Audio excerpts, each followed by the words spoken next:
2027 का पहला शाही स्नान मकर संक्रांति को 14 जनवरी 2027 को होगा।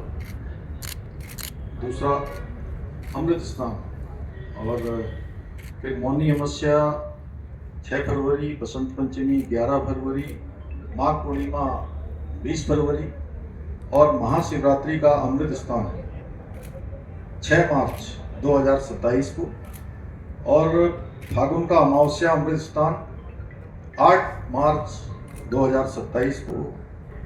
नया संवत्सर का नया साल 7 अप्रैल को। मेष संक्रांति अमृत स्नान 14 अप्रैल 2027 को। श्री रामनवमी का 15 अप्रैल 2027 को और चैत्र पूर्णिमा का 20 अप्रैल 2027 को। हाथ खड़े कर दो पूरी सब। गंगा माता की